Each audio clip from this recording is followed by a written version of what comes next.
What's up, everybody? SGZ here, shooting a quick video. I'm over at, I think this is Rockaway Boulevard. It comes to this park, turns into like a pier that goes out. A lot of people fish, do barbecues. But anyway, yeah, I just want to give y'all, let y'all know what's going on. Been through some stuff. I haven't been riding a lot lately, but I just recently started riding like last week. I'll go down the list. Main reason why I wasn't riding is because I hit a nice, it wasn't even a pothole, it was a little hole, but it was so deep and I saw it, so I wheelied over it, the front, but the back hit it, and man, it cracked the rim.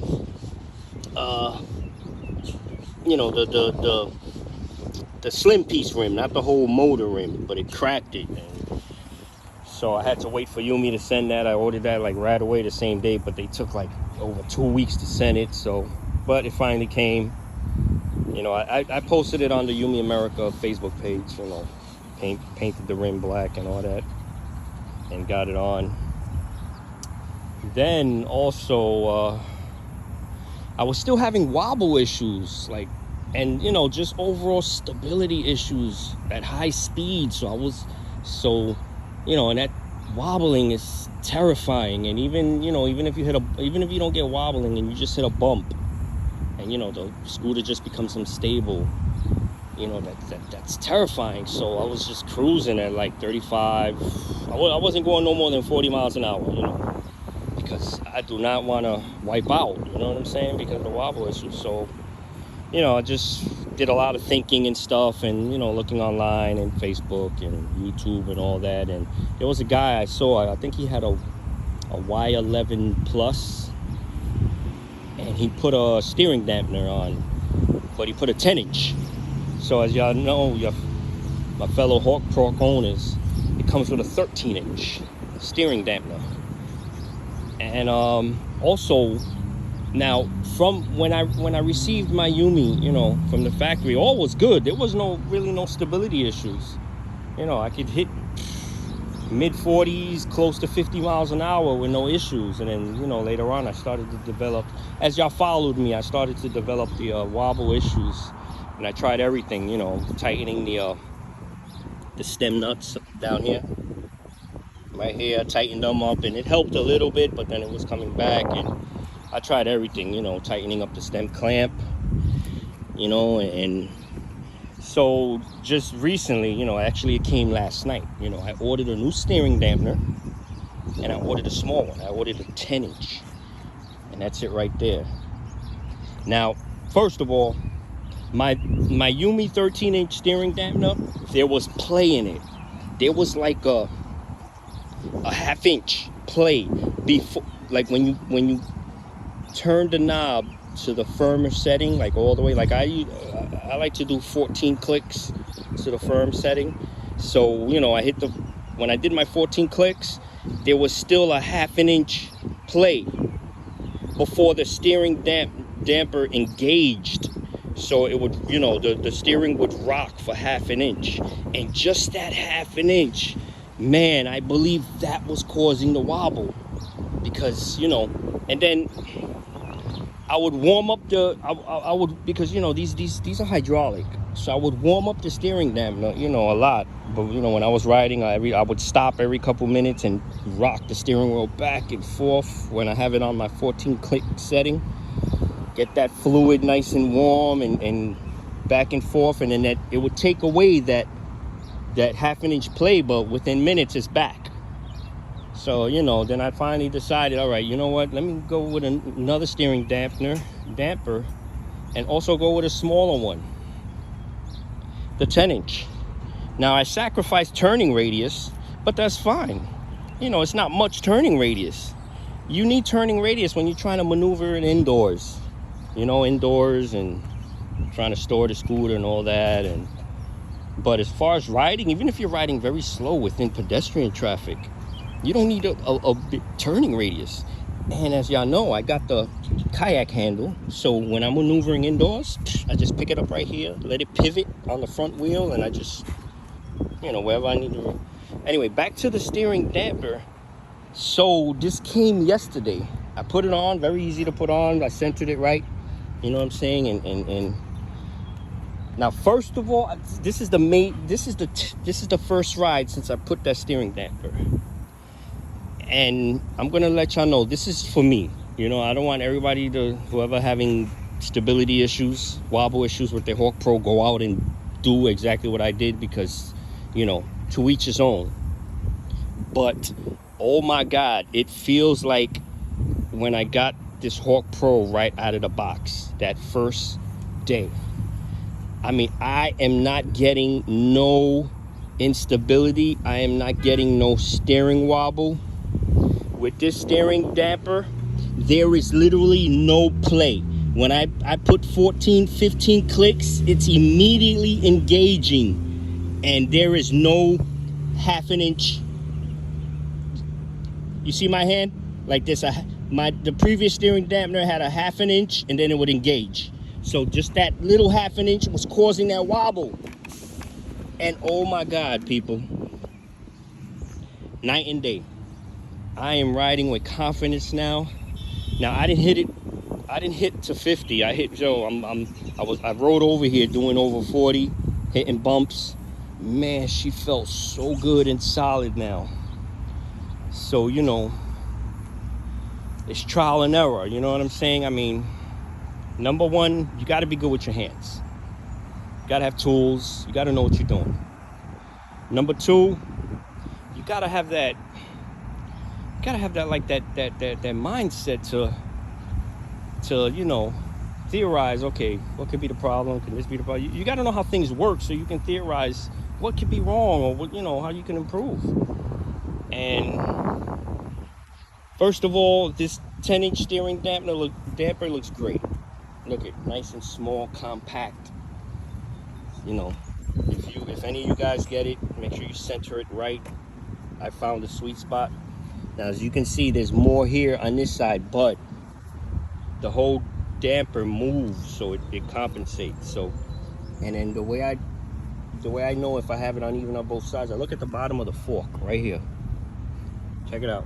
So when I turn to the left, see, I got maybe about 2 inches of that fork. I turn to the right, got about 2 inches, so it's even. But guys, first of all, you know, disclaimer. You know, if you take my advice and go buy what, you know, go do what I do, you know, I'm not responsible for anything, but this thing works for me. It works. And I am happy. I am literally happy. All right, so next thing I did was, since when I changed the tire, no, actually like 3 days ago, I changed the brake pads, front and rear. I didn't order it from YUME because, first of all, YUME brake pads are a little expensive, and who knows, you know, probably take 2 weeks to come. So I got it from Amazon, the closest size I can find, and, you know, did little modifications to get it to fit in the caliper, which is fine. You know, you gotta know what you're doing. And people, I recommend, you know, stay on top of your brakes, please, because brakes save your life, man. Brakes save your life. Put on the new brake pads. I rarely have to bleed my brakes. I keep my brakes well maintained, you know. I rarely have to bleed it. I mean, look, I basically don't got no play. You know, it engages right there. But yeah, stay on top of your brakes, people. You know, I would say, after, you know, every 100 or so miles, take a look at your pads if you got a good flashlight. And, you know, maybe you can take a look at the pads from the top with the light. Sometimes you got to shine the light from here. And, you know, take a look. And if you can't look, and if you're good with your hands, you got tools, you got time, you don't have to take out the caliper from here, because if you take out the caliper from this bolt and this bolt, and when you put the caliper back, you got to reset it. You got to, you know, make sure it ain't riding on the pad, on the brake disc. So what I do is I remove this bolt, and you can't see the bolt here because it's, yeah, I'm going to talk about the peg in a minute. But these two bolts and the whole caliper with the bracket comes out. So the caliper stays on the bracket. So you can just boom, boom, take it out, inspect your pads. If it look good, when you put it back in, bolt that bracket back on. The caliper never moved from the bracket, so you shouldn't have to readjust the caliper itself. And I've done it twice already. Twice in the front, twice in the rear. Remove the caliper with the bracket. I didn't have to adjust. You know, to check the pads, to change the pads, and there was no adjustment required. It went right in. Well, when I changed the pad, I had to adjust a little bit because those were fresh pads, so they were thick. But next, yeah, I have the folding pegs on mine, and it's not for me. If any I've been following, it's for my son, because I bought a bike seat. A bike seat, you know, that you put on a bike for your kid to ride in the back of you or in the front. And I just did some modifications to the seat, and I strap it onto the front here, and that's where he puts his feet. And he loves it. He loves it. We go, you know, we go out, and the seat has these two bars that clamp around his waist. So, you know, and the seat comes with a bike handle too. So if he's not holding the handle, he's secured with the two bars. It's like a roller coaster. You know how them older roller coaster would clamp two bars around your whole waist? Yeah, so that's what it does. But yeah, that's what those pegs are for. But man, she is riding good now, people. My fellow Hawk Pro owners, if you're getting any stability or wobble issues, go down the line. First, open up your stem clamp. Bring the stem clamp up. Make sure the bolts in there are tight.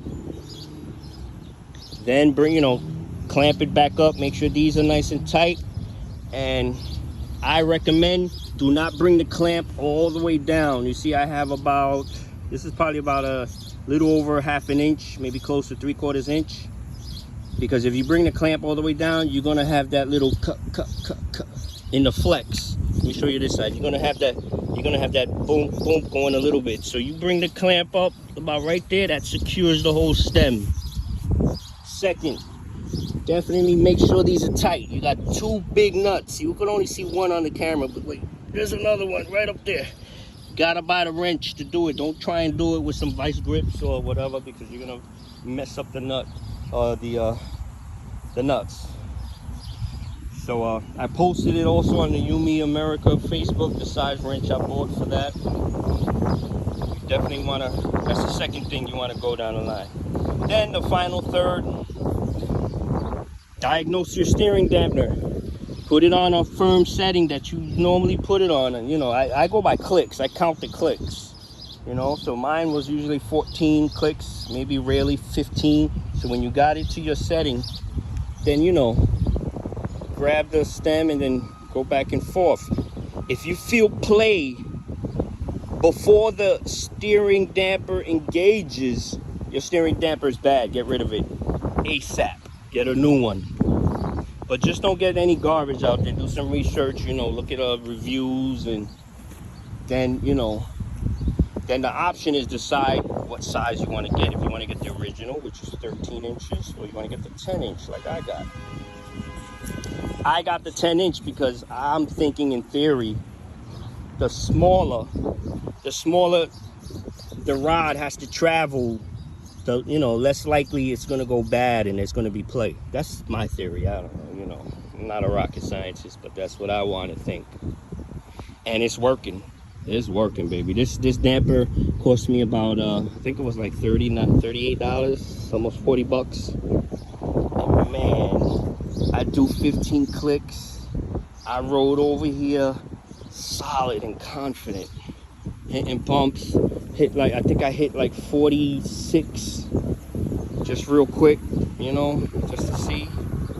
And it was perfect. I didn't get no wobble, people. No wobble. Anyway, I plan to do a couple more videos. I ordered a nice grip tape for the deck. I'm changing it. It should be here. It's supposed to be here July 3rd. Try to find a nice design. I ordered a couple more stickers too. Like I got this sticker here. I ordered another sticker to go here. And yeah, I put a light in the back too. Check out that light right there. It flashes red and blue. I like the red and blue. Let me see if y'all can see it. Let me see if I can put it on. There you go. Can you see it in the... it's daytime, you can't see it. But yeah. Tonight I'm planning, you know, I'm planning to use it to go to work, and that's when I'm gonna hit some top speed, and that'll be the final test. But I'm pretty confident this steering damper is doing the job, and I recommend it. Now, I recommend it, but don't, you know, please be responsible.